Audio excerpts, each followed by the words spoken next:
Hello dear students, welcome to the lecture series of Object Oriented Programming. In this lecture, we are going to see the class, data hiding in class, creating the objects and accessing the class members, as well as we will see the difference between C structures and C++ structures. At the end of this lecture, you will be able to differentiate structures in C and C++. You will be able to understand the syntax of a class as well as data hiding concept in a class. You will be able to create objects of a class as well as you will be able to access class members. Let us see the limitations of C structure. The C structure does not allow the struct data type to be treated like a built-in data type. For example, we have A1, A2 and C as a built-in data as a variables of data type integer. Now I can perform the addition operation on A1 and A2 and I can store the result in C as C is equal to A1 plus A2. But we cannot perform the same operation on struct variables. Now here I have a structure as a complex num and my structure variables are C1, C2 and C3.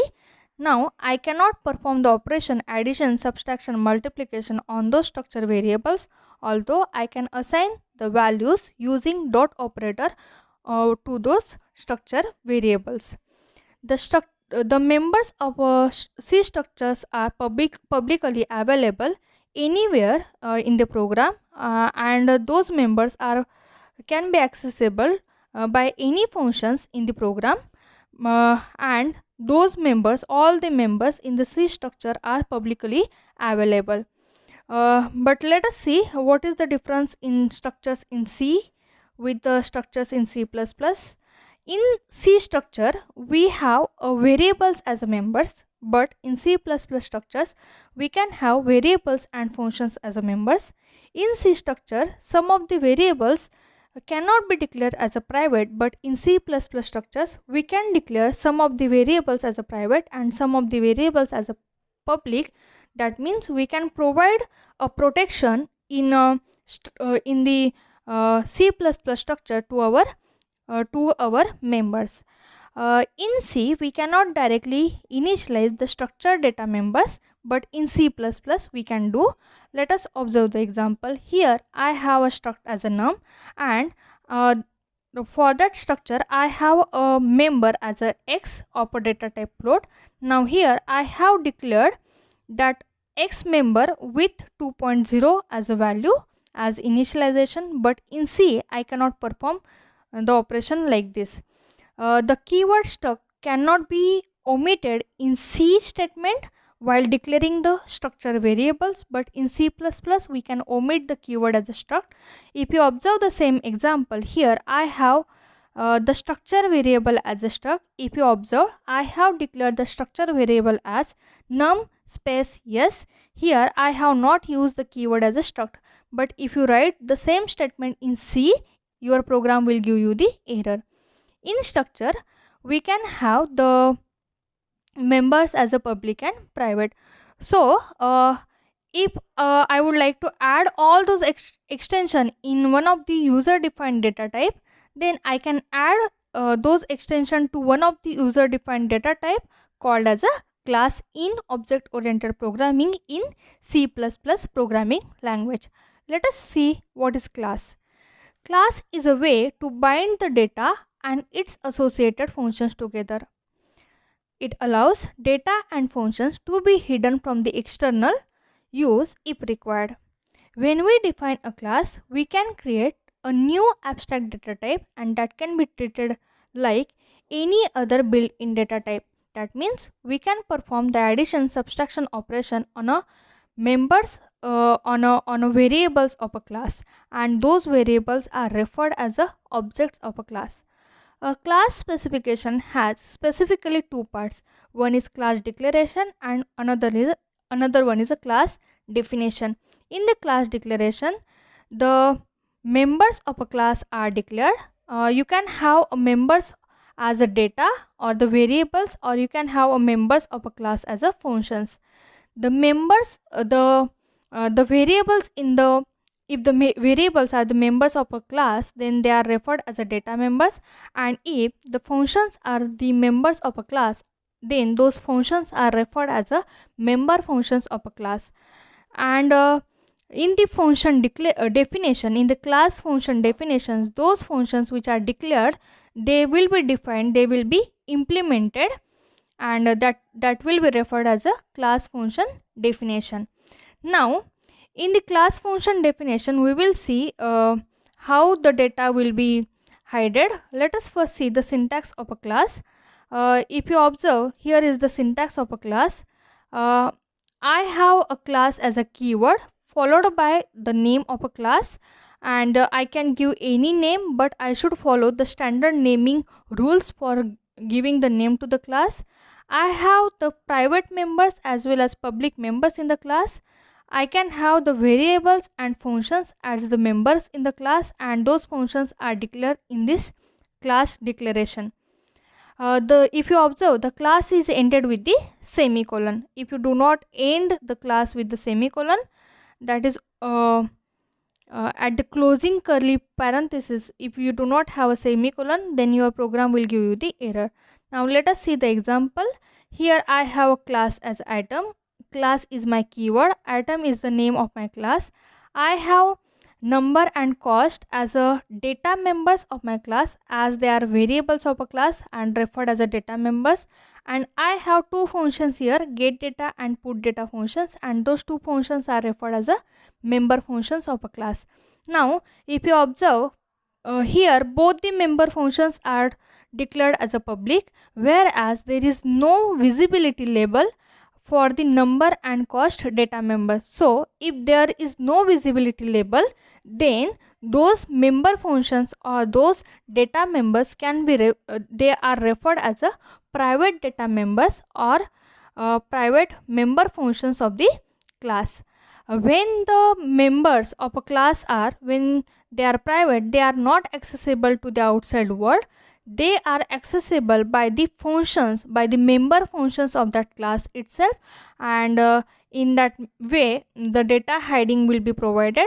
And if the member functions or the data members of a class are public, then they are accessible by outside the world. Okay, so as I told you, if the members which are declared as a private, they are accessible by the member functions of the class itself, and public, private, protected are referred as a visibility labels. Now let us see the data hiding. As I told you, there are two areas in the class declaration. One is a private area and second one is a public area. The member functions or data members which are under the private area, they are accessible by the member function of that respective class only. They are not accessible to the outside world, and hiding of that data members or member functions from the outside world is referred as a data hiding, or it is also referred as a encapsulation.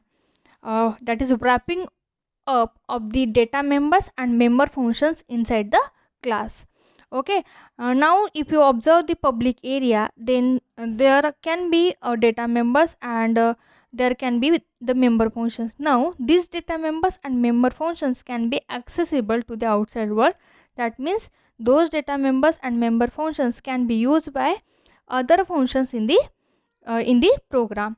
So likewise, the class provides the security to the private data members and private member functions of the class. The binding of data and functions together into a single class type variable is referred as a encapsulation, or it is also referred as a data hiding concept.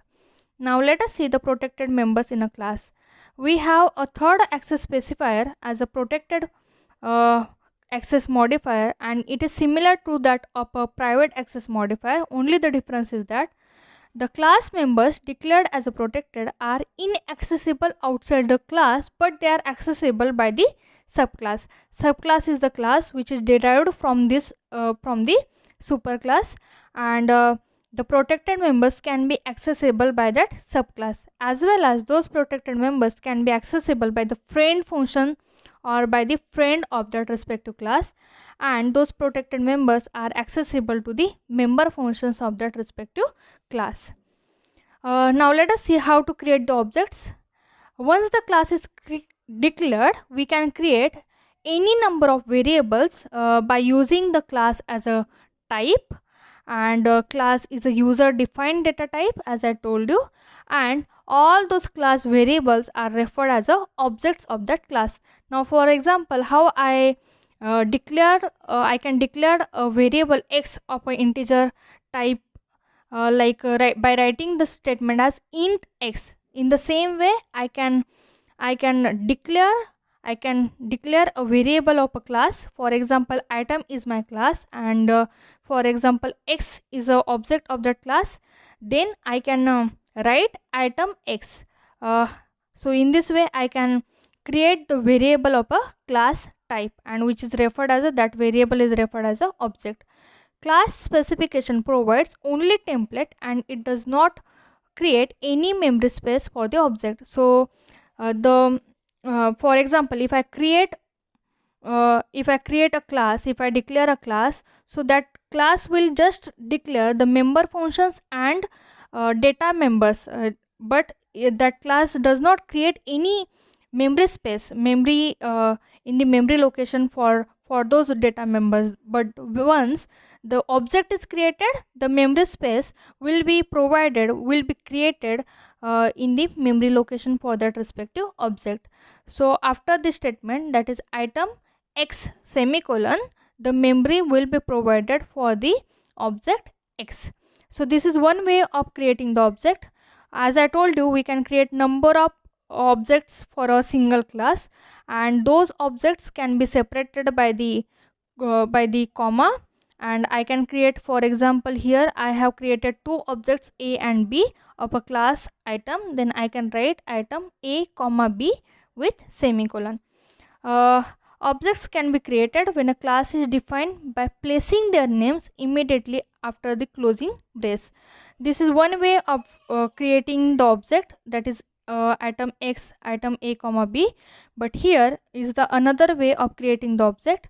In the same manner, the way we create the structure variables immediately with the structure definition, in the same way we can create the objects of a class. You can refer the example here. I have class item with the data members as number and cost, and member functions at get data and put data. Now here I have created two objects, that is a and b, for a class item. Now object a will have a data member as number and cost, as well as will have a member function as get data and put data. In the same way, object b can have data members as number and cost, and those data members can be accessed by the member functions as get data and put data. Now let us see how to access the class members. The public data members can be accessed by the objects directly using the dot operator. Private data members of a class can be accessed only through the member functions of that class. The main function cannot contain the statements that directly access the data members. Let us see the example. Here I have a class as item, and which should be ended by the semicolon. I think by mistakenly I have forgot the semicolon over here, but you should include. And this class item have data members as a number and cost with the member functions as get data and put data. The number and cost, these data members are declared in the private section, which are not accessible to the outside world, but those two members can be accessed by the get data and put data member functions. Now if you observe the public section, here the data member as x is available, and two member functions, that is get data and put data, are available. Now these three of the members of a class can be accessed directly by the object. Now let us consider here obj is the object of a class item. Now if you write obj.number is equal to 10, it will give me the error. Why? Because the number is the private member of a class, private data member of a class. But if I write obj.x to access the x, which is a public member of a class is equal to obj.x is equal to 20, then it will be valid because it is a public member of a class. In the same way, when I write obj.getData and when I pass the value 100 and 25.5 respectively to the number and cost, then it will be valid because I am accessing here the get data. I am accessing the members, private members of a class, that is number and cost, by using the member function, which is a get data member function, by using the dot operator with object. Okay, so obj.getData 100 comma 25.5 is valid. But now in this next statement, that is getData 100 comma 25.5, here in this statement I have not used obj dot. That means I am not accessing that member of a class using a member variable, using a variable of a class. And who is the variable of a class item? That obj is the variable of a class item that is referred as a object. So at that statement it will give me the error. That statement will give me the error. So whenever you want to access the member functions which are public, or the data members which are public, you should use obj and dot operator to access these members. Without that, the members will not be accessible. And whenever you want to access the private members of a class, you should access those private members of a class through the member functions of that class only, which are public. Okay. So I hope you have understood the class and how to create the object of class, how to access the class members, and you have understood what is the difference between C structure and C++ structure. So we'll meet in the next lecture with the new concept. Thank you.